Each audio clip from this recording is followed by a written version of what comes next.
All right, coming up on this episode of Bro Do You Even Talk Pinball, we've got the Jaws 50th pinball machine has been revealed and is out. We've got another Costco pin for everybody who's excited about that. And then lastly, we're going to review King Kong, all that and more coming right up. Double super jackpot!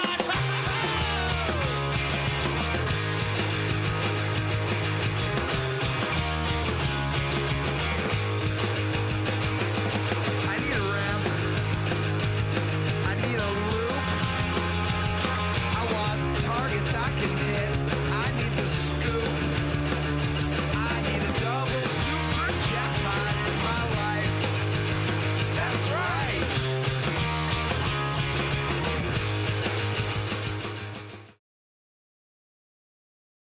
Casting Nick Lane and Kevin Manny of Buffalo Pinball. Whoa, boom shakalaka. Hey, what's happening, everybody? This is Bro Do You Even Talk Pinball, episode 95 for August 10th, 2025. I'm Kevin. That's Nick. Nick, how's your summer going? It's good, and I want to start off the podcast. I have to apologize for something. Oh boy. Okay. Yeah. Here we So go. last episode, some people were really upset with me because I had not watched Predator. Like there was at least two Oh. comments, and Oh, they were yeah. very upset with me. They were not very And- nice comments either. No, and a lot of times, sometimes we get not nice comments, and people are absolutely wrong, but they were right. They were absolutely right. I was in the wrong for never having watched Predator. I meant to watch it for years, and I just never got around to it. So this 4th of July, I made myself whiskey, had a cigar, and then I sat down after that and watched Predator, and it was the best 4th of July ever. So apologies to everybody, but I know you're concerned, and I just want to make sure you guys know I rectified the situation. So Well, thank you know, the audience is concerned about your health and well-being, and rightly so. So, I assume you watched it in glorious 4K on your setup at home, yeah?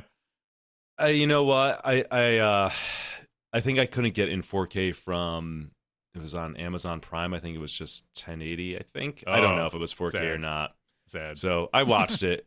I know. Yeah, we got through it. It was Yeah. good. I enjoyed it. And now you can truly appreciate the disparity in the difference of the callouts to get to the choppa that we, Oh, of we course. shared Yeah. last month. I didn't need to watch it to know that That it was was just bad. garbage, but yeah, but I can definitely appreciate it at a higher level now.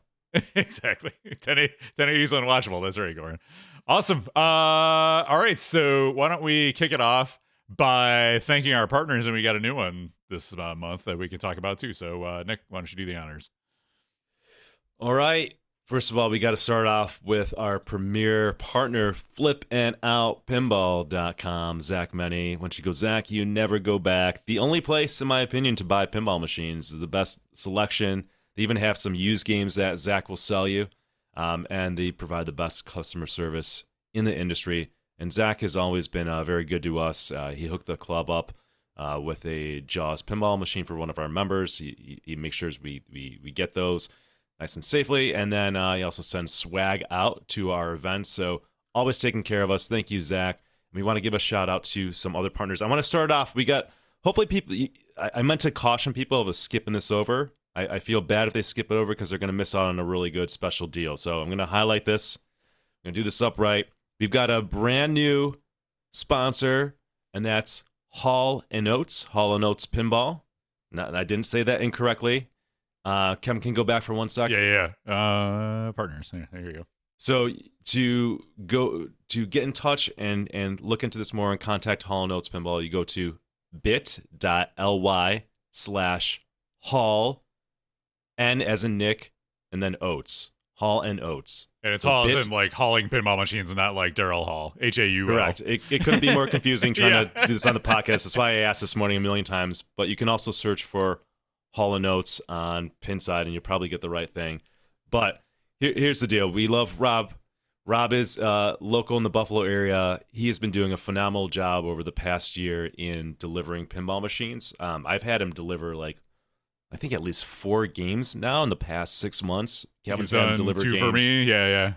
Yeah, I cannot recommend him enough. His cell phone is on the screen. I don't maybe He wanted to give that contact him out. there. Okay, so his cell phone also, this might be easier than a website. If you want to get in touch with Rob, it's 716-523-5570. Do not send him nudes. Okay, he specifically asked, do not send him nudes. Okay, just for business. Unless it's like close-ups of various parts of the Dune pinball machine that look like nudes, you can send those. Yeah, correct. You can send him the quote-unquote worm pics on Dune pinball machine. He loves that. But Rob is running a special promo right now, being a new sponsor. So anybody who reaches out to Rob for the month of August and wants a pinball machine moved, he'll give you $50 off. He delivers specifically in the Northeast. He's gone quite far. I mean, he's been down to, I think, like Kentucky and the Carolinas. Texas, I think he did once too, yeah. Yeah, he'll even do that. I mean, that seems prohibitively expensive, but he crushes the Northeast and Ohio and surrounding areas. So again, 716-523-5570. Do not send him nudes, but he will give you $50 off for the month of August. You got to mention that you heard it on this podcast, though. Okay, you got to say that. Your boys Nick and Kevin hooked you up. So the thing about Rob is, like, sure, you can get delivery. There's like Fastenal, like all these other services, but Rob is a pinhead. He knows what he's doing. He's gonna set it up for you. He's not gonna mess around. He's not gonna like ship it on the legs and strap it to the side of a panel van and crank down the ratchet straps. He handles it with care, wraps it up nicely, does an amazing job. So especially if you're feeling lazy and you're like, I just want this delivered to my house and set up, Rob's gonna hook you up. Right, white glove service. Yep. Right, like he'll set the game up for you. He'll take it up and downstairs. Like, you don't have to mess with any of that. He'll wrap the game that you're gonna sell. Like, it's a no-brainer. I never will want to move a game any other way. I'm not joking. That's been the hardest part of this hobby for me, and it's a godsend having Rob. So there you go. Great guy. Check it out. New sponsor. All right, go back to the sponsor page, Kev. All right, yep. And then, we love our other sponsors. Been with us for a long time. We've got Comet Pinball, maker of the finest LEDs on the marketplace. We got Multimmorphic. We got some Multimmorphic news coming up, maker of the P3. Titan Pinball for the silicone rings, sweet floor mats, and other pinball accessories. We got Pinside.com, best place to go to buy and sell a game. If you're an owner of a game, there's great owners thread on there. And then last but not least, we got Pinball Life, the place I've been purchasing pinball parts since 2011. I placed an order with them to get some stuff for my Venom, which we'll talk about later. So, all right, let's talk about some pinball news. Here we go. Here's the tip. It's the latest pinball news. So hot, it's on fire. All right, breaking news from Nap Arcade from July 2nd. Yeah, we're right on top of it, ladies and gentlemen. It's been a busy month, but Jaws Pinball or Stern Pinball released Jaws 50th anniversary. Oh my God. They took the machine and changed some of the powder coating, and they made the playfield glittery, and they put a holographic sticker on the back glass, and there you go. It's not an LE though; it's a premium because they're not doing anniversary LEs anymore, or something. I don't know. Nick, what do you think of the Jaws 50th? I mean, like, no surprise, right? Like, they're really training their customers not to buy LEs, is the way I would view this, because this is a great deal if you've been wanting a Jaws. I'm wondering how the LE owners are feeling, because they paid, what, $13,000 for an LE. Right. So this is basically the same as the LE. It's got nice powder coat on. It doesn't have that shark bite out. Who cares about it? Maybe some people prefer white. This has red. I think the red looks fantastic. And then it's got, I don't think does the LE have glitter on the playfield? The glitter looks pretty cool in the water. I can't believe I'm saying it does not. No. Okay, so this is a better playfield, and the ramps are chromed out. Yeah, look at that. This is, and here's the kicker. This is, so not only is this the 50th edition, this is, in my opinion, better than the LE, and it's priced at a premium. So instead of $13,000, it's $9,600. Like, right. Fuck you, LE owners, is what Stern said to you. Like, we're going to make some more money. That's crazy. Dude, that's crazy. They didn't put a numbered plaque on it, though, so, it's not a limited edition, so. It's a better version. It's a better version. So there probably are a few differences, like the premium, the LEs usually come with the better speakers, right? And the HD glass, right? So I'm sure there's a couple little things that you would get on an LE that you don't have on here, but that's all stuff you could add to this if you wanted. I think I have the HD glass on my John Wick that I bought used, unless somebody swapped it out. I don't think they did. And it's also HD glass on the Kong. But and it looks good, but to be honest, I was like, is that HD glass? Is it not? Like anti-reflective glass? It's kind of a wash. I mean, it's not as impressive, I think, as the ones that Jersey Jack ships out, or probably the, what's the one that P3 does, Kev? Pin glass. Yeah, I've heard Stearns is not as good. I don't. Yeah. Because some of it's them fine, are like, but they coat both sides with the AR yeah. thing, and Stern might only do one side. I don't know. I don't remember the specifics, but I've seen like people kind of rank them, and Stearns tends to be lower in the rankings as far as the anti-reflective properties of it. So I can tell you, I mean, not to get sidetracked, but I would have never known that it had anti-reflective glass on it if somebody didn't tell me that. That's how underwhelming Stern's anti-reflective glass is. So yeah, I got more. I'm going to talk about the pin glass later. I bought some wide body, and it looks incredible on Alien. Oh my god. Okay. But yeah, so we have one, like you mentioned earlier. We have one of these at the club. The Jaws 50th. Thank you, Jared. Yeah, nice job, Jared. Thank you flipping out. Yeah, and it looks really good. Yeah, I mean it's Jaws, but a little fancier, a little better looking, I guess. I know if you didn't just buy a Jaws, didn't it come out like last year? Last May or January. No, January 2024. Yeah, That's so when they it's revealed it, and then it started trickling out. It seems awfully soon after the game came out to do another version of this. Stern does not want you buying LEs anymore. They clearly don't. Based on the weird. price point and everything else that they're doing. I always thought that was like their cash cow too, but it's like their business operations are like driving everybody to not do that. I mean, they must know what they're doing, but it's still I don't know. Just to me, it sends the signal like no rush to buy any of these things. Right. Like like with King Kong, right? They're gonna have a black and white version. So if that's something you want, like maybe wait. Yep. All right. Let's see. Let's talk Spike 3. So you had George Gomez was on the Loser Kid podcast, and he had some things to say. Did you what were your takeaways from that? So I didn't listen to it, but thankfully Nap Arcade summarized the highlights of it. Maybe I'll go back and listen to it at some point in time if I have like. I listened to a little bit of it. Yeah. Oh, good. Okay. Yeah. I should. I like to hear what George has to say. And then Loser Kid does a good job. So, so Spike 3 is the next game. I think they talk about maybe what the next game is. I've heard that they're doing a redo of a remaster of Walking Dead, right? That's been the long-standing rumor. Yeah. It makes like the timing wise would make sense for that to come out around, the fall and Halloween. So maybe that's it. I don't know. I do not know. Yeah, I mean that's a good candidate, I think, because I've never really liked the art on that, and it's an incredible game. So I think that'd be a great one to redo, honestly. Yeah. So some highlights I just remember off the top of my head is like like improved sound on the Spike 3. I mean that's good because the sound is absolute trash on Stern games unless you upgrade it. And people who think oh, I think Stern games sound pretty good. Trust me, upgrade your speakers. Yeah, and you'll see what I'm saying. Like you're literally missing out on sounds in the game. It's crazy. The other thing is, I guess they said that they're going to be able to have better. What's their lighting system? I'm really blanking out, Kevin. The expression lighting. Expression lighting. Okay. Yeah, whatever it's called. Yeah, the expression lighting. It's supposed to be better. They're going to have things like the ability to do like wireless headphones. They're already they're going to have quieter fan or power supplies, but they already have that. Yeah, I was gonna say, doesn't King Kong already have that? Yeah, and then I guess like the form factor is a little bit different. I've heard in the past that it has like a bigger LCD screen, so we'll see.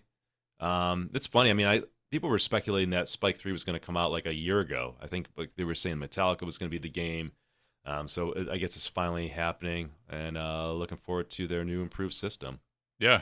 More and cooler. Yeah, the part that I listened to, they were talking about like the differences in length between their system upgrades, and like previous generations were like 7-ish years, and this is Spike 2 is going on like 10 years, which it doesn't seem like it, but I guess it is. You know what I mean? Yeah. It's pretty wild. The first one was the first one with the LCD was Aerosmith, but I think that maybe WWE actually was under the hood. It's a Spike 3. Spike 2. something, or Spike 2, and then maybe even Kiss as well. And then Yeah, because I think on the WWE LE had that secondary screen, and they couldn't do that with the Spike fancy. 1, so Yeah. that was one of the telltale signs. That it You had know the what new I like system in about it. Stearns, like compared to JJP, is it's just, I mean, it's got its ups and downs, but it's very simple in the back, right? That very small computer, like CPU, Yeah, true. and motherboard is running everything, right? It's just really like it's super intimidating with a JJP game. Not to mention how heavy the damn thing is. Yeah. JJP is more like old school Bally Williams with the different driver boards and things like that. Plus, it's got more like standard computer parts in it. So, yeah, there are pluses and minuses for sure. Yep. All right. All right. So that's good. Here we go. One Here you more go. thing I got in the notes. This caught my attention.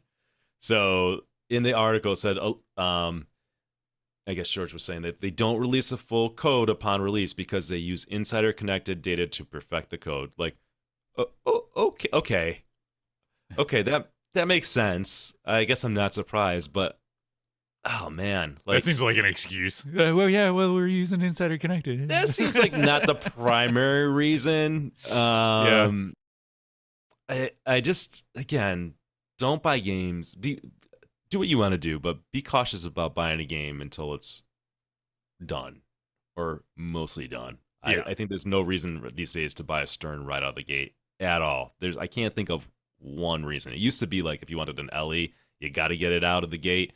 That's not true anymore. No. So there really and even if is you no miss it, they'll just do another version that's better, premium. So Yeah. you can just get that one. You're going to get a better, if you wait, you're going to get a better game that's more complete. You're going to be able to see what the game really is. You're going to get it for a cheaper price. Somebody else probably went through and fixed any issues in the game. Usually the first runs always have mechanical issues or where that they didn't identify. So no reason to buy a game out of the gate. Stern has conditioned us. It's not something that we necessarily want to see, but that is just the truth.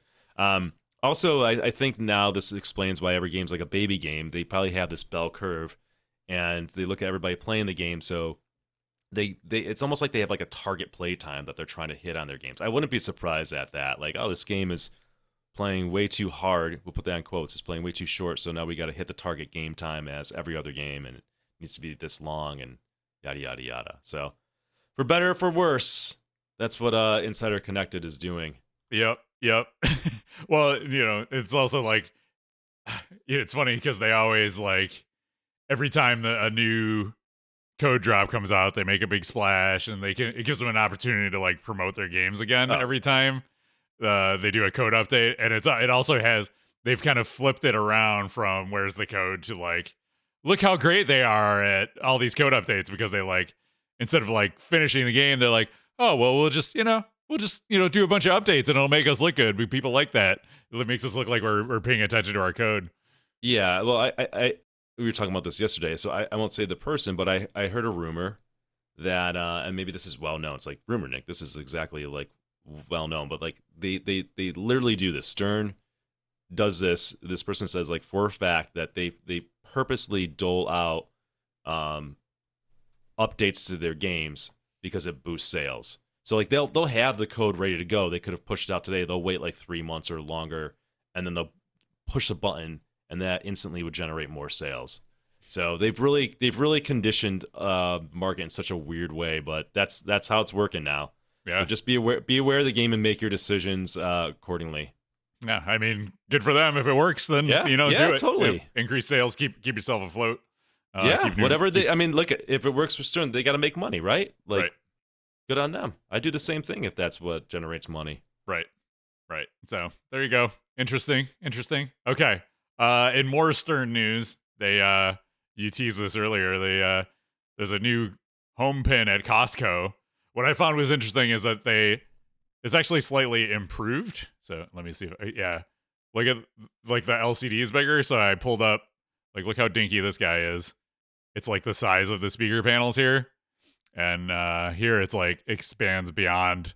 It's still dinky. But the other one was like ridiculously, like you could not see it. You couldn't read anything. It was like taking your phone and putting it 4 feet away from you on the back box and trying to read it. Right. So show it again, Kev. Yeah. So here's the new one. I mean, that's like it's better. Like I But, mean, yeah. you could be forgiven for not noticing it's better. Right. Yeah. But so it is slightly improved over the last one. And it is interesting. I always like Goran saying in chat, I always feel like these kind of don't sell good, but they must sell well enough that it makes sense that they keep doing these. This one also has Insider Connected, which the other one didn't. So you can see it on the apron here. There it is. You can use your QR code, all that. But also what was kind of interesting about this is this came up this is in the Star Wars collecting subreddit. And people are mostly commenting on the price of it. It's $479, so basically $4,800. And people in the chat are like, in the comments are like, I don't even have $479 for this. When I read $479, I thought that was a steal, and then I saw the actual price tag. Somebody else is like, I don't even have $49 for this, $47 for this. And then, there's comments about like, wait till you see what actual pinball machines sell for. And then there's comments about, the old classic, just buy a used Stern Pro. And it's like, okay, you could do that, but are the people at Costco, they probably need the warranty and everything that's coming with a new in-box game. So it has to make sense for Stern to do this. Otherwise they wouldn't keep doing it. But yeah, the pricing is crazy. Yeah, I mean, what is that? 4,800. Yeah. A Pro goes for 69. Let's call it 7. So I mean, it's for $2,200 cheaper. That's not negligible. Yeah. It's not like it's $1,000. That is a significant price difference. Yeah. I just wonder on this, like, I think you're going to get crushed on resale value. First of all, there's good luck. Nobody good luck wants these. selling that. Like that's the other side of the equation, right? You're better off buying just the actual thing. And it's still a pinball machine. Like things are going to break, things are not going to work right, things are going to need adjustment, and like they try to make these scaled down things to make it more user friendly. I just don't really understand how it's more user friendly. Of course, there's less things on it to break. Although that's arguable if you look at Star Wars Pro, because there's nothing on there. Really not much on there either. I guess if the spring breaks on the TIE Fighter, you got a problem. But you're out of luck. All right. What do you think of have you heard the rumors that there's Stern's doing another Star Wars? Let's get No, Jesus, God, no. Whatever. What are they doing? What Star Wars? Well, allegedly it's going to be the prequel trilogy, so episodes 1, 2, 3, with Anakin, young Anakin, Jar Jar? and Jar Jar. I think it's probably like we're like 25 years from when the first one came out. It feels like nostalgia time for those movies. That's probably a good time to tap into that. Is the rumor a reskin, or is it no? A new game from John Borg is the rumor. My money's safe. Maybe can this be the time that we actually get a good Star Wars game, please? I would be interested. Make a good one. The other one's okay. It's okay. Yeah. It's okay. It's ripe for like amazing mechs and cool like tricks with, Jedis throwing balls around with magnets and stuff. Like, I know. It's a whole lot of okay. Yeah. And you have to like know this esoteric like pattern rule set, like of choosing which things to like, which modes to start with, this mode and that mode in that order. Like, it's really, and lock in your multipliers and it's really complicated. That's if you survive the plunge that likes to send it into the outlane to start with. But that game, I've heard they sold like a ton of those games just because it's a Star Wars game. So sure, yeah, you put Star Wars on it, you print money. Yeah, so they know what they're doing. Okay, so look out for that. Okay, that's all your Stern news. Let's do some Multimmorphic news. Let me just say, there's not a lot of news happening this month. We're going to get through news pretty quick, but this is a cool one coming from For Amusement Only Games. Nick Baldridge, you know him from a lot of his P3 work, his podcast, For Amusement Only, the EM and Bingo podcast. He did Drained. This is his 6th P3 project, Quest for Glory, Ranger in the Ruins, Silver Falls, Flipper Foxtrot, and as the aforementioned Drained. So Nick is teaming up with John Chad, Charles Wolfe, who did the music for Drained. He did that cool like chiptune Castlevania-esque music for Drained, which sounds really good. He's got a 3D model animators. I'm gonna butcher the names. Salute Jimmy. Yep, nailed it. I'm pretty sure that's 100% right. And so the concept of this game, it's like a role-playing adventure, and you're like trying to figure out what you're doing. Is it's like the coming of age kind of story, but you also get to pilot a robot to explore dungeons and collect treasure and unearth dangerous truths about the world of pinball, which sounds pretty cool. And here's a sample of the art. John Chad's a well-known pinball artist. It's got to be your robot that you're piloting. He's pretty sweet looking. Some of the interesting features of it, it'll work on any of the existing P3 modules. So it's not a new module game. It'll work on the modules you already have. So it's an add-on game.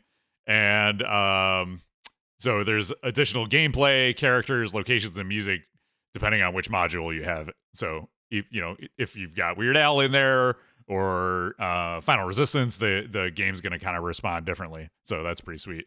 It also has procedurally generated dungeons that are going to change each time the game is restarted, but a player's progress through the game is automatically saved and you can reload it at any time. So all this sounds really cool, but it's not going to be out for a few months. This is kind of like an announcement of an announcement, but I think it's a smart time to announce because it's outside of the window of everybody else's announcements when things are a little bit slower in the summer. So good on Nick for getting this out. And so stay tuned for that later in the year from For Amusement Only Games. He's got some stuff in the store, posters and mugs and things like that. If you want to learn more about the game itself, you can go to steelboundpinball.com. Oh, we just missed Martha. Steelbound Pinball. She just went by. You missed her. You can see the curtain moving. Should do some giveaway every time she walks through in the stream, or like. I knew it was coming. I was like, when's Martha gonna sneak through? But anyways, Steelbound looks really cool. I can't wait to try that out. Cool concept. And in our news segment, Cuphead Watch. There's no mods you don't need to this month, so this is filling in. If you're watching out for Cuphead, it's still not out. Here we are. I forgot all about that game, but here we go. Yep, still languishing somewhere. August 2025, still not out. There you go. So we're keeping dibs because everybody said it was going to be out at MGC and Expo and yeah. Oh, not us. We never said that, but yeah. not this podcast. Here, we saw her. Okay. It's my favorite part of the show. That's the only way. The only reason I do this show. Yeah. Okay. Good job. Thank you, Martha. All right. So it's time for a poll. Do you want to announce the poll, and I'll get it set up? John Shepard says, "Please take your time, AP." Who's over there to work on it? They would have to have employees for that. Yeah, they had to. Yeah, they have a lot of time and also no time at the same time. All right. What do we got? Oh, we got a very important poll. Yes. Yeah. So Kevin and I are gonna, thanks to again Hall Notes Pinball. Thanks to Rob, we're gonna get to play Dune on Friday, and that's the first time Kevin and I are gonna play it, and we've been assured that we're gonna be pleasantly surprised. No comment. We'll go in there open-minded. But it definitely inspired a poll, and the poll that Kevin's going to put in chat is it's up there now.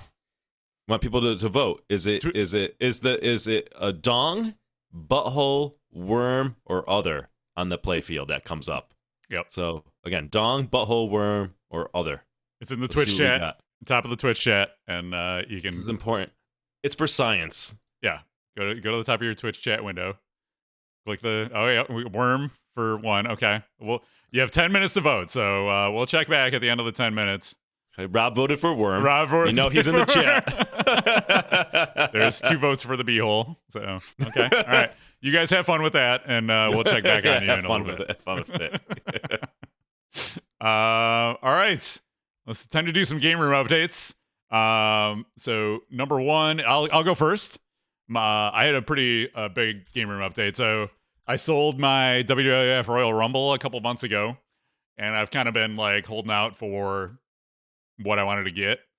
And Venom's been a game that I've always kind of been interested in and curious about. I've played it a few times on location. I was like, that might be a fun game to have, especially because the prices were tanking on it. I was like, I'll take a shot at it at the current going rates. So yeah, the aforementioned Rob had one. Actually, I convinced him to trade his Scooby-Doo for it.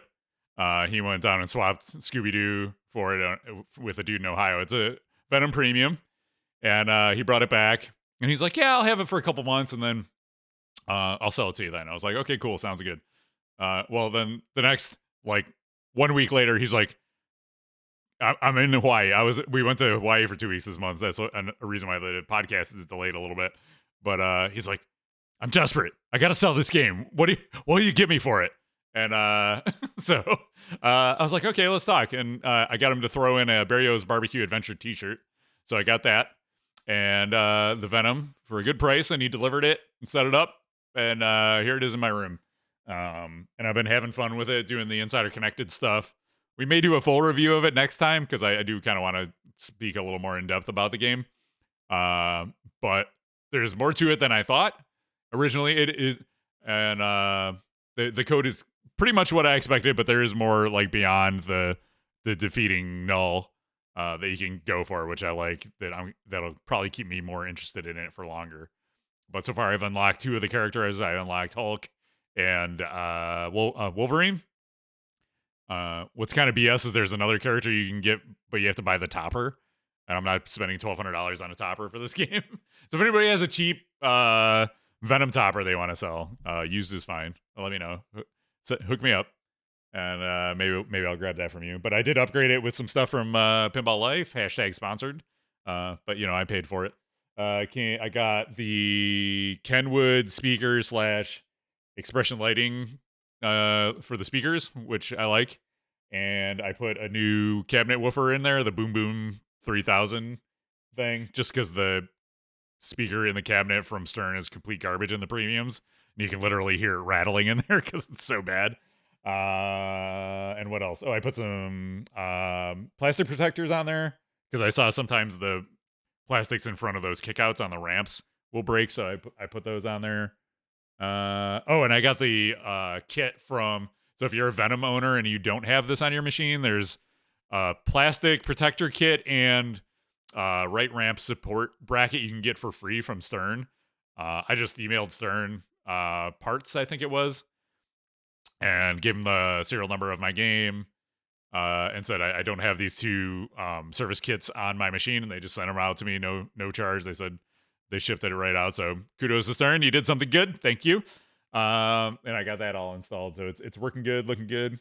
And it's got some sweet magnets on it, some magnet mods. Then one of them I took off because it was making the speakers sound terrible on the back box. It had this big magnet that went over the back panel. It looked really cool, but the holes to let the sound out were so small that it was making the sound terrible. So I just took it right off. So sometimes your mods, maybe that could be a mod. I should have made that the mod you don't need this month. Hang on, let me go get it. I'll get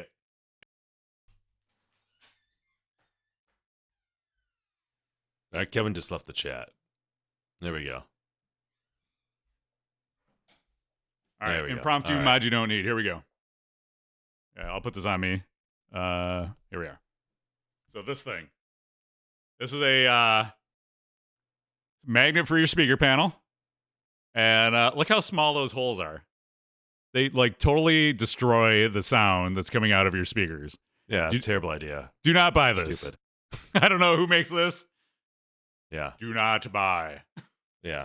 Flynn says don't buy. Look at it. Look at it. They don't. Even I know how speakers work. Okay. Yeah. There you go. I wasn't gonna do. I'm not an engineer. Yeah. Let's talk about the Boom Boom for a minute. Okay. Kev, because it's only $45 on Pinball Life. Yeah. Sponsored Pinball Life. How much better is it? I mean, I know the one in Stern's garbage, right? Yeah. But is it? Do you prefer? Are you still running an external subwoofer, or if you put that in there, is that comparable to a pin woofer?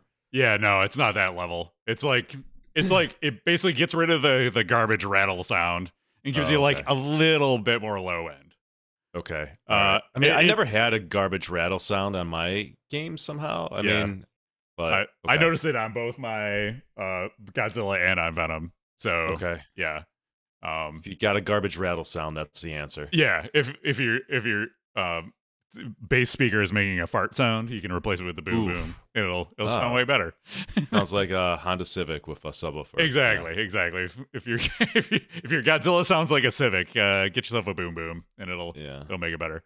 Yeah, the key is like you going in like tweaking with there's like equalizer settings in your machine, and it gives you some recommended settings to tweak.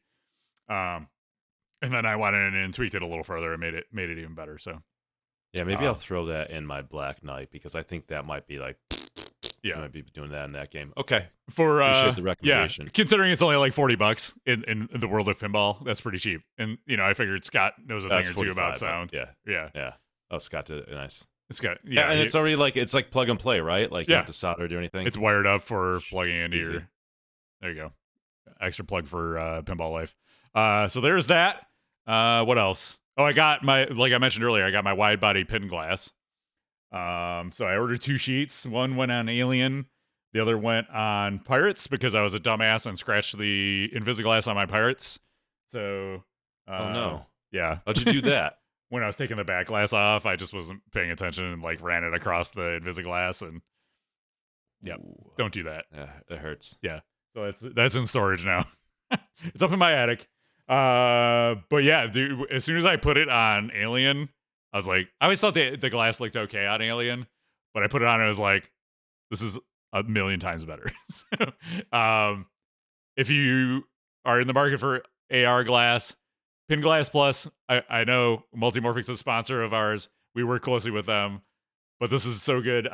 They sent me 1 sheet for free for review that I put on my P3, but then I went and bought 4 more sheets of it because it was so good. So I got 2 standard sheets and 2 wide body sheets.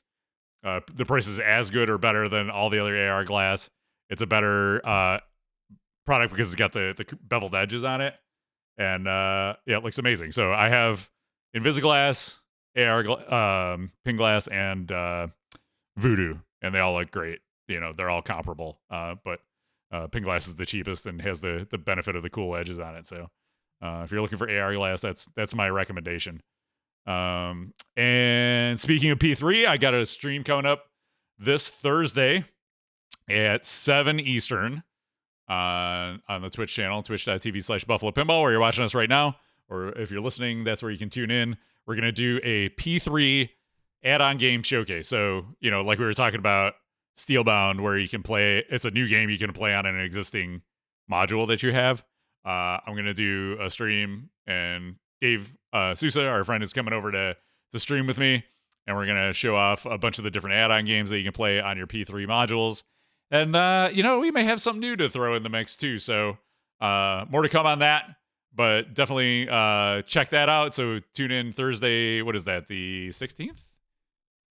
Do I know my dates? I'm going to look at my calendar real quick. That is the 14th. Thursday the 14th of August. Tune in. And, that'll be a fun. So that'll be the second stream I did. I actually fired the streaming rig up for Venom when I got it, too. So that was fun. I still like to do the occasional gameplay streams, and when I get a new game, that's a good excuse to do it. So, all right, Nick, what's new in your game room? Absolutely nothing in my game room. So just to fill this segment in, me, Kevin, and Martha went to the Bare Naked Ladies concert. They were in Buffalo 2 weeks ago, and we had our annual showdown with Ed. Ed is traveling with King Kong LE. I'm particularly happy in that photo because I think it was taken after I really beat him, but then he had to play some other games, and somehow we ended up in a tie. I don't know. It's amazing. I don't really. know. I don't know. So either everybody's happy with the tie or nobody's happy. But we had some great games. Like, they were like, I think Ed and I were going back and forth and like getting, over 200 mil. Just solid games of King Kong. It's a fun game. We're going to talk about that review soon. But yeah, I think they're done with their summer tour. But if you've never seen the Bare Naked Ladies, do yourself a favor. That was a particularly good show, Kevin. We've seen them a lot now. They crushed it. They really crushed it. I don't know. They were just really on. It sounded great. Just a great time. Ed is a great ambassador for pinball, and he's pretty good at pinball too. He's got the sweet Dolly Parton guitar too. Yeah. So it's got the Dolly Parton pinball playfield in the shape of a guitar. It says Bally on the neck of the guitar. It's really cool. So Yeah, they know a thing or two about putting on a good show. he's number 1 ranked in his leaderboard for trash talking. That's right. He's a player. He's got skills. So I'll give him that. That's an element that people bring to the table is trash. Oh, talking did you notice the beforehand. comments on this too? Look at what Jay had to say. He says, "You know who beat Ed?" No, yeah. Jay beat him on when Back in 2016, he's clinging to that. Yeah, it's his claim to fame. Yeah. We all know Jay's a dick, right? That's right. If I'm- there's one thing that's we true. know, that's what it is. Yeah. All right, should we check out our poll? Yeah, let's check on the poll. Okay. Polls dong, beehole, worm, or other. What do people think? Let's see. I have to switch. I have so many windows, so I got to switch over to Sounds this like, one. sounds like it's the old beehole. View results. Oh, beehole is the winner. Can I see the graph on? Let's see. I don't. Does it show up on the screen? If I'm logged in, I have to bring it over here. You could just read the results for the people listening. Though. Okay, I will do What's that. So it's 64% say beehole, 36% say worm. Nobody said dong, and nobody said other. So I would have gone dong. yeah. I like maybe it's not accurate, but just another dong in pinball is I'm keeping track of. Yeah. So there you go. Thanks Yeah. everybody. Thanks for your feedback. How many were for other? None. No other. None. Okay. All Yeah. right. It was There a you go. showdown between worm and beehole. That's All right. All right. like I said at the tournament yesterday. If you have to say it's not a beehole, then it's a beehole. All right. 5 minutes. Give me 5 minutes on this. This Okay. is I like to do this. I like to play this game, Kevin. Look at the LE sales numbers, right? And I don't have the sales numbers, of course, of LE, but I have the second best thing, and this is self-reported number of owners on recent Stern games. So I was wondering, how is King Kong doing? How is it doing? I like Okay. this. I like this game. We're going to talk about it and review it. So King Kong LE, they only made like 932 LEs, and 289 people have it in their collection. So these people started getting it in like April, May.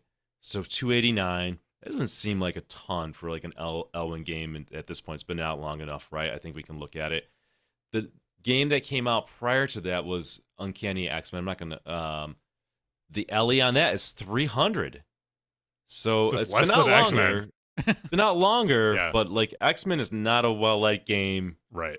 Not a good trend, and that's It's not an Elwin indicative game, yeah. that- it's not indicative that like Kong's not a good game. It's more like I think things are really slowing down with people buying LEs, and this is kind of like my point earlier. I think people are learning not to go out and buy them immediately, unfortunately.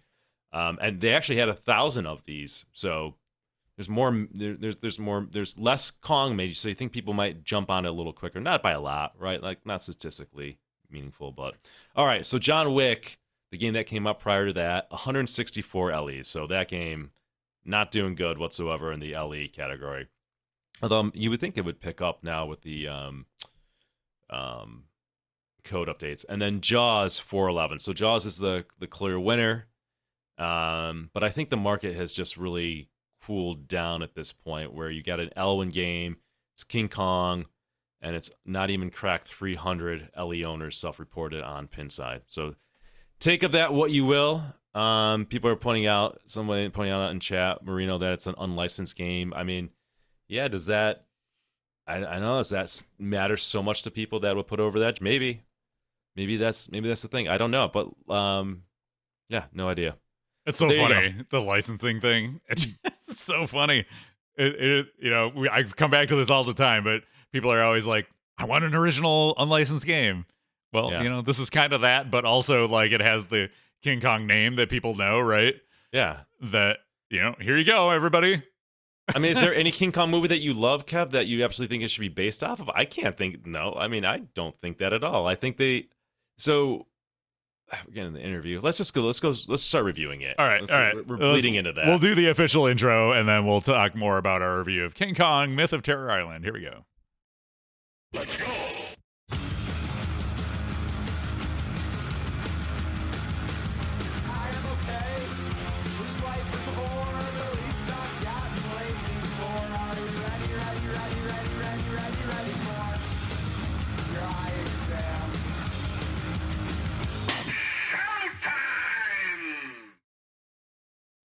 All right, this is indeed our review of King Kong: Myth of Terror Island, released by Stern just this very year in 2025.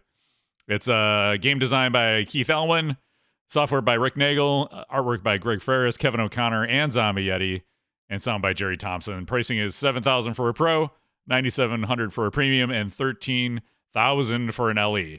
And now you can already get them for about $6,500, $9,000, and $11,000 per pin side. So, the trend is holding true that new in-box games, after you take them out of the box, are going down in price. So Yeah, well, what's interesting is that there was, when I was just looking at kind of ads and prices, what they're selling for on Pinside, and I put those in there, the Pro's not really that much lower. Yeah. I mean, that's $6,500 that makes sense, right? Like you take out of the box, you're going to take a few hundred off. Same with the Premium. That has not dived in price.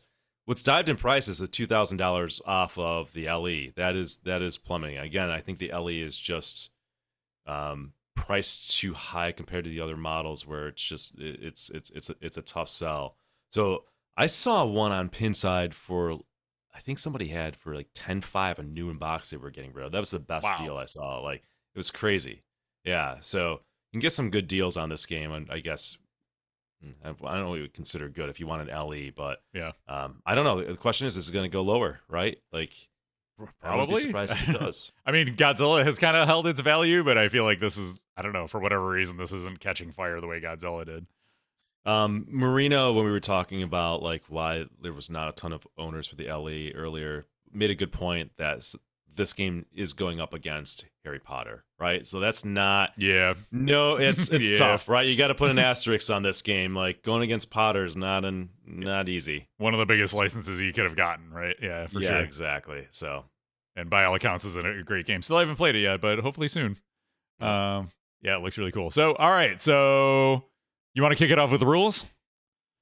Yeah, Kevin and I have played this game dozens of times since it's come out. We've got one at the club. We've played it in tournaments. We played it with Ed. And so we have a pretty good grasp of the rules. It's a mode-based game. Hit the gong, start a mode, play through it. And, it's got multiple ways to get multi-ball. You've got the Kong multi-ball. You've got the spider one. Then you've got, one thing I like is that you can lock a ball, and then you can bring it into modes, kind of like in Hobbit. Maybe not as sophisticated or as deep, but it's cool to bring a multi-ball into a mode and having that option. So, yeah, I mean, it's just like any Keith Elwin game, and his team does a fantastic job of rules. I think my favorite part right now is I don't think that there's any victory laps in this game. I could be wrong. Please do not put fucking victory laps in the game. The games are long enough. I instantly gets like a boost in my rating of the game compared to Jaws. I think that just ruins the game for me. But just great rules. The game's not complete. I think like the New York City modes, I think they're supposed to have 4 in there. When they're done with the game, only has 1.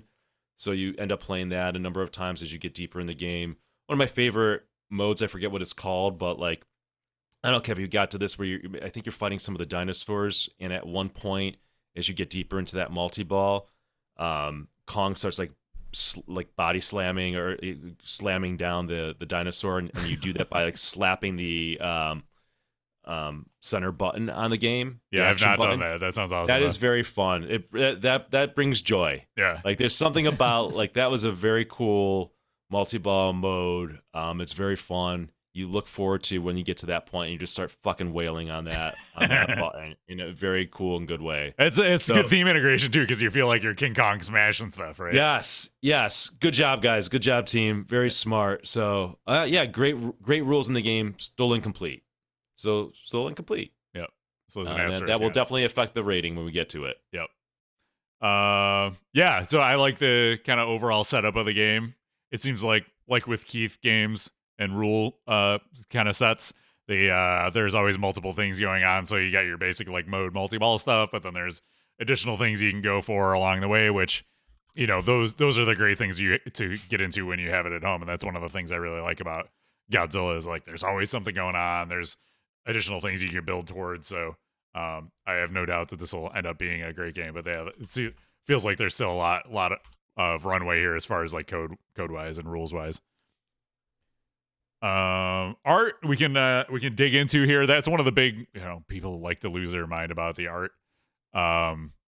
It's too colorful, blah blah blah. But honestly, I think especially in person, this game looks amazing. Yeah, And agreed. I love that it's got the throwbacks to the prototype Data East King Kong with the kind of like setup in between the flippers. I think Kevin O'Connor was the one that did that originally. So it's cool that they brought him back to work on that some more and kind of bring that vision to life while integrating work from Greg Ferris and Zombie Yeti. So, it's not as cohesive an art package as you might get on a traditional, like where Zombie Yeti does everything. But this is more of a throwback, I feel like, to like the 80s and 90s games where you had one person would do the backglass art and somebody else would do the play field and somebody else would do the cabinet. So I don't know. There's something I kind of like about that, even though it doesn't all look exactly the same. It all works together. It kind of, is all in the same, color palettes and things like that. So visually it works together, even though you have different artists working on it. It's colorful. It's bright. Especially, I've only played the LE of this. So take that into consideration. I do really like the backglass art on the LE. It looks really cool. Yeah. So I think this, I don't remember who did this piece, but and Pinside's not gonna load it, but we'll just look at it right here. I think it's really cool and like classy. It's got, you can't really tell, but it's got like the foil. And Didn't Zombie Yeti do the backlash? Did he? I don't know. I thought he did the cabinet. Oh, okay. That looks like Zombie Yeti on the sides. That's probably why I love the backlash then. Yeah. I don't know. You would think that he would do the backlash and cabinet, right? Like you would intuitively think that, but maybe not. Yeah. That might have been Greg. I love the backlash on the LA. Absolutely love it. Like they knocked it out of the park. Okay. Actually have a woman on the game. Look at that. Nerdtastic says Zombie Yeti did the LE backlash. So there you go. Good job, Zombie Yeti. I love it. I think it looks so good. Yeah. It looks so good. That version stands out to me amongst the other ones. I think the second I would say is the premium and then the pro last. Yeah, I really like the premium. At least has the iconic, like he's on the Empire State Building fighting planes. Yeah, true. That's what I think of when I think of Kong. So true. Yeah, I really like the line work around the edges with that it's mirrored on the backlash. It looks really cool and feels like a throwback. Yeah, it's Art Deco. Yeah, it fits right in at the club. Exactly. Cool. So yeah, digging the art. The sound. I'm trying to think if there's anything stands out sound wise. I mean, it's got King Kong roaring. I do generally like Jerry Thompson's music. I don't know. Is there any standout sound moments for you in this game? No, I think if I could fault the game, if anything, like I don't want to say weak point, but it's not a standout. The sound is not bad, but there's nothing that I feel is particularly praiseworthy about it. Where it's like, oh, this track is great, that track's great, right? Like it's kind of forgettable to me. Yeah, like that was one of the things that surprised me about Venom when I had it at home. Is like, oh, there's actually some good jams in here. Like I found, based on the character you pick, they have different music, and like some of the there's like they have different styles. So some of it's like hip hop ish, some of it's like synth wavy, and all of it's really pretty cool. But actually, one of the things I found interesting was when I streamed it was that some of the songs in it got flagged for copyright, and I could see like they're like licensed songs, so they just like went out and like bought songs from, I don't know if they're like stock audio music or anything like that. They're not all created in house, which was kind of interesting. But they work in the game and they sound good, so that works. But yeah, I kind of agree on King Kong. There's like, it feels right, but nothing is like, oh, that's amazing as far as I'm concerned. Then there's the call outs, Kev. What do you think about them? They're pretty good. I don't know. I kind of feel the same way about the call outs, that it's kind of like there's nothing good or bad. It's just kind of like there. I feel like there might be one that I get annoyed with, but it's not standing out to me at the moment. Yeah, they're not they're not enough to be like not like it, but there's nothing to say like, oh, I really like it. I think they did a good job, right? It gets the job done. Classic. I don't like the like put your phone away when like you're not stepping up to the game. I think that's like a joke that just wears on you, and you're just kind of like, all right, let's have better theme integration. Yeah, like exactly. Let's not break the fourth wall on this. Mm-hmm. Yeah, I agree with that. That is the one that I'm like, okay. Yeah, it's you roll your eyes at it, and I saw you do that, and I agree. Yep. Toys. The toys are cool on this game. I think Keith did a good job with this, and so I can pull up some of them while we talk about it. But the big one is the Kong mech in the back. One demerit on this though, and this is funny because we podcast when did this game came out, like two or 3 months ago, and I was like, oh, the arms have servos in them. Let's see if they hold up or if they have problems like servos and other pinball machines come out with.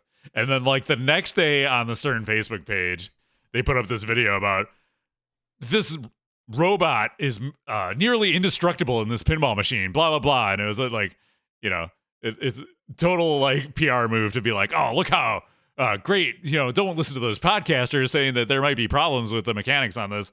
And then like I was getting pictures of people with their King Kong arms falling off and things like that. So take it with a grain of salt. It is servo driven in a home environment. I'm sure it'll be fine, but on location people have been having some issues with it. But it is really cool. I think it's well integrated. I like that he kind of like swings his arm around and smashes it into the train. Although I have seen it on the one at the club, his arm will be down when it's not supposed to, and he's kind of like blocking the ball, and then you'll have to wait for him to raise his arm up to kind of let it into the train. So he does have some issues, and I don't know if that'll get sorted out with code later on, but that's a cool mech. The gong is also another cool one. Let me see if I can find a picture of that. There's got to be a good gong picture in here somewhere. Here we go. There's the gong. Really cool Kong sculpt. gong. The Kong Dong Gong. The sculpt is really cool looking. I like that this is dangerous. So it kind of adds some risk into what is otherwise a pretty flowy, safe layout, I feel like. So and you're missing that on the Pro. So on the Pro, man, to being more of a baby game. I don't know. And also kind of behind this is a cool, like, I think he calls it the punchback shot. So the orbit shot to the right of this, there's a kicker target that kicks it back around to you. So this game does a lot of neat tricks. The other thing is like the left out lane. It's got that diverter that you can activate with the action button and sometimes activates on its own. So there's a lot of cool mechanical action in this that I think enhances the gameplay, works really well, and kind of adds to the overall experience of the game. I didn't even mention that the spider is cool. He bounces up and down and can grab the magnet. The ball, he does. He humps the ball a little bit, but and he can grab it and hold it, and you can hit the ball out of there. So I don't know, a lot of cool stuff. Nick, what do you think? I mean, I can't do any better than what you said. I think you covered it well, and what I agree with. I think the one thing that you didn't say is just the sweepable drop targets are a nice touch. Yeah. Mm-hmm. And it even has rules around sweeping it, so it recognizes that. That's a conscious decision. This game is pretty damn loaded, and I fall into the camp. I'm glad they didn't waste a license on this, because then they put the money into the game. So look, you've got so much money you can invest in a game, and you could have wasted some of it on licensing some stupid movie clips, or you can put some cool sculpts in there and mechs and toys. And I think Keith and his team 100% made the right decision by doing that.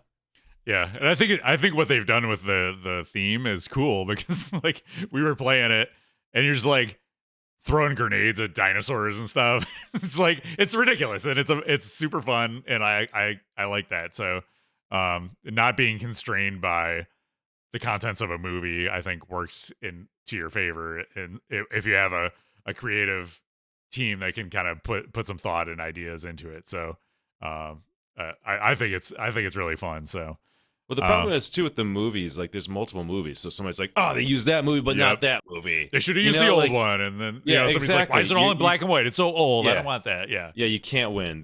Smart decision. Display and lighting. I'll let you kick this one off. Well, I think they had to create all custom images, because obviously they didn't use licensing and they didn't have movie clips to pull from. So I think they did a pretty good job of it. I don't know. I don't have a moment where I'm like, oh, I really love that animation. It's amazing, but it's solid. Like it gets the job done. Looks good. Lighting wise, one thing that we noticed early on with it was like it's kind of subtle, but like there's lightning strikes moments in the game, and that's like a cool kind of pulsing effect. But other than that, like, there's no expression lighting. I don't think that the lighting is particularly stand out on it. It's maybe you can argue it's a little weaker compared to like a game I play a lot with John Wick with the expression lighting. I think that game does really good lighting stuff. But maybe it's just a little more subtle and nuanced in the game. Again, nothing bad, just nothing that particularly stands out to me. Yeah, again, yeah. I think what they've done with the animations is cool. Like I said, there's fun stuff in there, like the dinosaur battles and things like that. So it's fun and humorous and interesting and creative. So hats off to them for creating a unique original story kind of around this King Kong world. It's adventure-y, and I think we're seeing some of it on screen now. And if people have critiqued it, like, oh, it's like PS2 era graphics, but they went for a stylized look to the animations, which I think works. And it's more than just, if you think of Avengers Infinity Quest, where it's like they take one guy and he shakes around on the screen and then he flies off. You know what I mean? It's way better animation than that. So I know that's like they set expectations very low with those sorts of things. And I think in this case, like Jersey Jack still is at the top of the pack when it comes to display work on pinball machines. And I really like what Multimmorphic does, especially with Princess Bride and things like that. So CERN is still kind of like, I think, that's because they have a smaller screen, they don't prioritize it as much either. So, and that also might be limitations of the Spike 2 system that we're seeing. But in general, I think the King Kong team did a good job with what they have here for display and the lighting.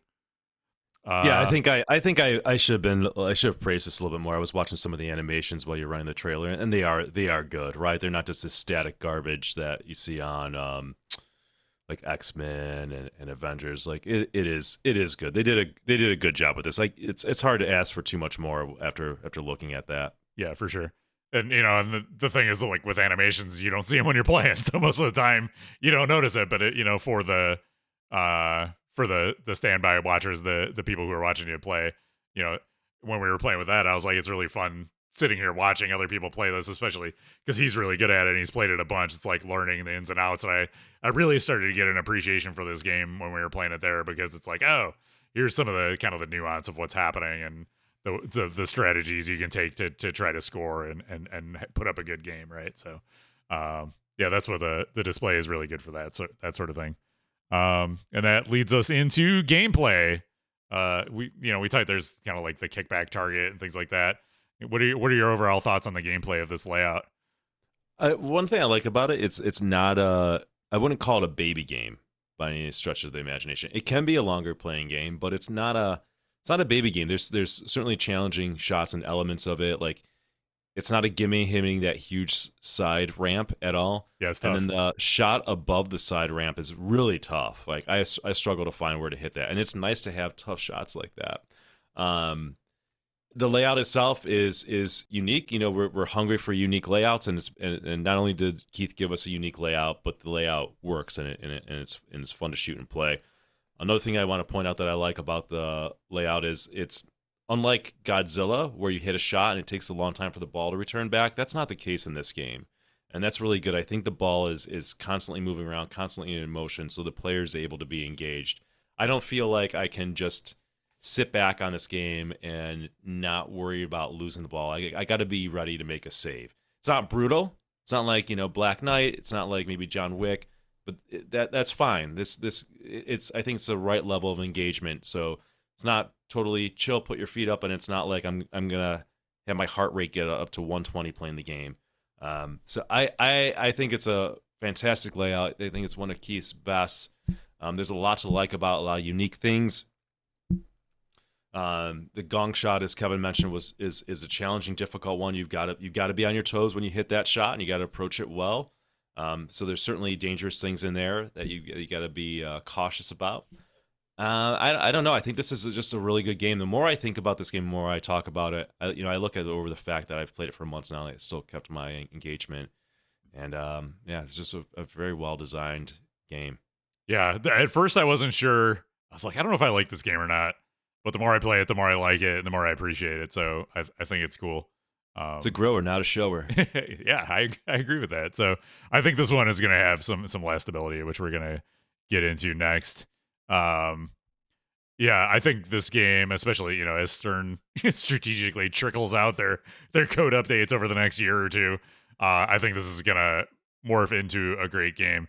I've heard this is not a great selling game though, so I hope it it sells enough that they stick with it. And I think because it's a Keith Elwin game, I think they will, and they have a good history of doing that. Although Jaws took a while to get to 1.0, so this one also could, but I have confidence that they'll get there. But given the depth of code, the interesting layout, I feel like this will have the last ability to kind of keep you engaged in the long haul. We obviously don't have this in our houses, so we can't speak to it from that long term of a perspective, but even based on having it at the club and playing it as much as we have, the interest level has gone up as we've played it more, and I think that is a plus as far as the longevity of this game.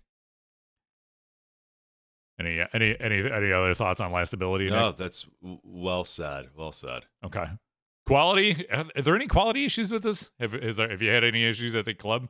No, the game's held up great at the club. Like you mentioned before, sometimes his arm blocks the ball, and I think that's more like a code related issue. But no, the game's been at least our copy been durable. I've not been hovering around the owner's thread. I know that there was some maybe gong issues early on with like rejects, but it's not. And there's no like major warning signs that I'm aware of. Again, like we could pick on X-Men, right, which needed just a lot of fixes, a lot of quality issues. I don't think that's the case with Kong.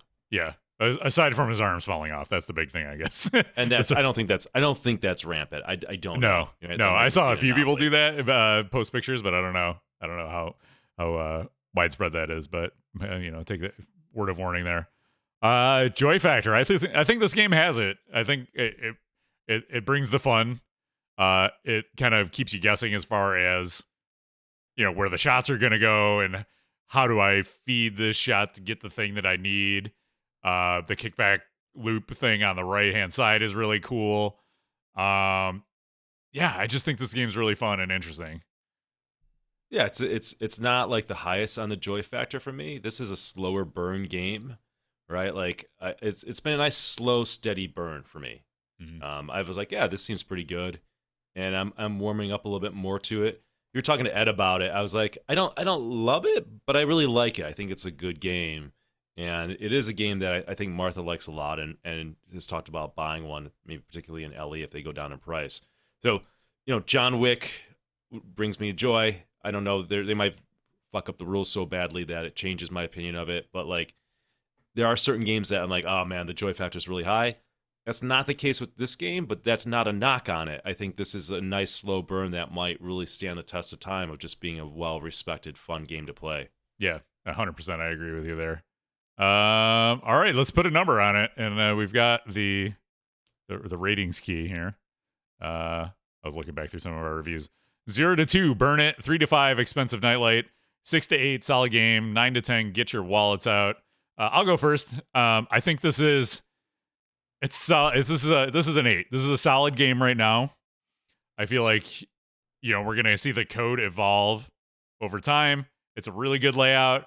It's got the good bones for the rule set, and I think it's only gonna get better from here. So I'm gonna give it an 8 at where it stands now. And I could see looking back on this game in a couple of years, and it could be in the 9 to 10 category. Yeah, I'm the same way. I think I set a rule. Can't even remember what the rule is, but something like I can't give a game more than an 8. That's no matter how good it is. That's this it's still incomplete. There's a lot there. It's way ahead of where Wick was and X-Men in many ways. So what's there is great. We'll see how it develops. I mean, it certainly is a candidate for going well above an 8, but it's incomplete right now. So great place to sit at an 8. I think this is a good game. So we'll see over time if it starts picking up in sales, right? Like, allegedly they're making 932 and sold less than 300 at least on Pinside self-reported owners. So maybe they're all out there. Maybe somebody owns them. Maybe they've sold them all. All the distributors have them. Yeah. Tough time to be a distributor. Somebody wants to unload one to me for 10,000. Give me a call. All right. I might pick it up, or Martha might. So we want a good price on a Venom topper and a King Kong LE. Hook us up. Talkpinball@gmail.com. Let us know. And that is going to do it for this summer slow news era of Brody Even Talk Pinball. But don't go away. Got a brand new episode of Topper Talk coming up. So episode 29 of Topper Talk is coming at you. In the meantime, we'll give you a little tour of our merchandise. Why don't we do that? We haven't shown this off in a while. So if you go to buffalopinball.com and click merch at the top, you're gonna see all of this fine apparel, shirts, mugs, stickers. You can ask your friends at work, bro, do you even talk pinball, as you have a nice cup of coffee out of your mug? And they'll be like, you're weird. Where did you get that mug for? You can tell them buffalopinball.com for all of your merch needs. So check that out. If you haven't already, you can follow us on social media. All the stuff is at the bottom of the screen here, but we're Buffalo Pinball and everything. One word, no space. Email talkpinball@gmail.com if you got feedback. If you have a mod you don't need and you want to send it to me, there's a link. I don't actually want the mod you don't need. I don't want your crappy mods, but I want to link to it so we can make fun of it on the show. Talkpinball@gmail.com. You can follow and sub us on Twitch to support the channel, or you can send us a donation via PayPal, buffalopinball@gmail.com for that. And you can review us on your platform of choice. If you give us a 5-star review on Apple Podcasts, make it a good one, and maybe we'll read it on the next show. How about that? You wanna get yourself on the next show? Review it. And I'll say this for the folks tuning in late for the live show: go back and listen to the ad read, especially if you're in the Northeast and you need a pinball machine moved. So one more shout out for Hall Notes. There you go, Rob. There you go. You're welcome. Get your money's worth. You're welcome. All right. I'll move a pinball machine for you. All right, let's go. He does a good job. Gorin, here we go. Topper Talk. Let's go.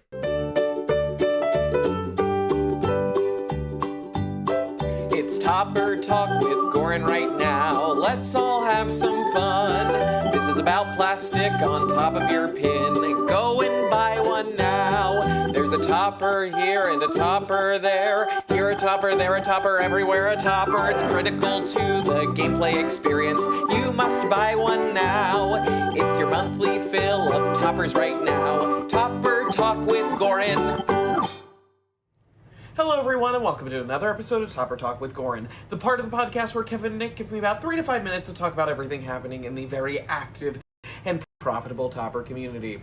Now for today's episode, we'll be talking about the Topper and the add-on Topper, like the Topper for the Topper, which we'll get into in a second, for Dutch Pinball's Alice's Adventures in Wonderland. So let's head into the office and talk about that now. Okay, so here we are in the office, so let's dive right in. So here is the topper for Dutch Pinball's Alice's Adventures in Wonderland. Now it is an included topper, which I love. That's great. I know this game was presented to be more of a premium offering from Dutch Pinball. I believe there's only one trim level, so they really went all out. So yeah, here's it. The toppers of the Cheshire Cat. It's a nice sculpt. I think we can get some side angles from it. You typically don't see included toppers with this level of detail, so I'm very happy about this. Also, this is from pinballnews.com. But yeah, it looks great, and something that I really like is that the eyes have LCDs in them, which is really cool as well. I mean, that's really a premium offering. What's behind it isn't too special, but overall looks really great. No notes. Very happy with it. Way to go, Dutch Pinball. Now here's where things get a little interesting. Recently, there was an official collaboration with, I think it's the Electric Playground, for an add-on to the topper. It's almost like a topper for the topper that swaps out that back plate with more. So here's that. It looks really good. It really enhances the overall look and feel that they were trying to create. It's multi-levels of, I guess, plexi or plastic. The wording here can be swapped out. It ships with, I think, 2 different phrases, but you can purchase more for $30. But overall, it looks pretty great. If we go to their site here, it's now $680 to add on this additional expansion piece. I think when it launched, it was originally $600, so it went up an additional $80. There is a lot of interactivity to it. It is an official partnership with Dutch Pinball, so there are light shows and such. You can see kind of the difference here.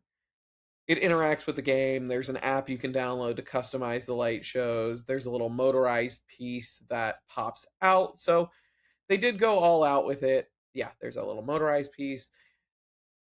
But it's a really interesting concept, right? So toppers typically are add-on accessories. This one's included. Great. But now you have a third-party company partnering with the manufacturer and creating an additional accessory for the toppers, and now we're like super niche and down the rabbit hole here. No pun intended with Alice in Wonderland, but it's really interesting. I think if Dutch would have offered this as an add-on when the game was first announced, like, hey, you can add on a more detailed topper at the point of sale, I think this would be harder or easier for me to wrap my brain around. But right now it's just bizarre that after the fact it's like, hey, spend another $680 with a different company and you can complete your topper, when the whole thing kind of, I think, marketing for this game was that they went all out with it. So it's weird to have an additional accessory that you have to pay more for a topper, which is already considered an add-on. So just my 2 cents, but the price isn't bad. It looks really great. I think they did a great job with it. And yeah. Thank you for tuning into this episode of Topper Talk with Goran. Tune into the next podcast for another episode. And as always, get out there and buy a topper. Thank you for coming to my Topper Talk.